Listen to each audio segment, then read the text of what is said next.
Congress, national conference और PDP के लोग, जिनको शायद जम्मू कश्मीर का अमन, जम्मू कश्मीर की खुशहाली और जम्मू कश्मीर की डेवलपमेंट कुछ अपोजिशन के सियासतदानों को शायद हाजम नहीं होती है।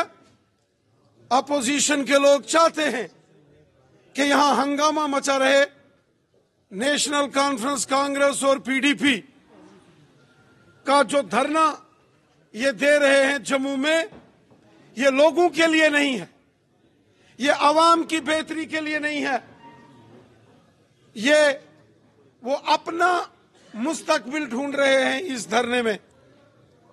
जब कश्मीर के अंदर बेगुनाह लोगों की जान जा रही थी तो इन्होंने कभी धरना नहीं दिया। जब कश्मीर के अंदर हालात खराब होते थे तो इन्होंने कभी हालात ठीक करने के लिए धरना नहीं दिया। इन्होंने हमेशा जो है अपने पर्सनल मफाद में काम किया है।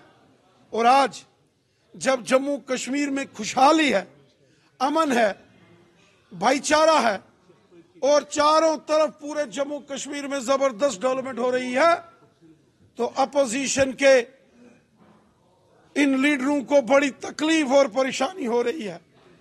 ये अलायंस बना के आज इकट्ठे हो रहे हैं क्योंकि इनको मालूम है कि जम्मू कश्मीर की आवाम ने इनका साथ छोड़ दिया है। डरता वो है जो अलायंस करता है, जो कल तक कश्मीर में एक दूसरे की शक्ल देखना पसंद नहीं करते थे, आज अलायंस कर रहे हैं।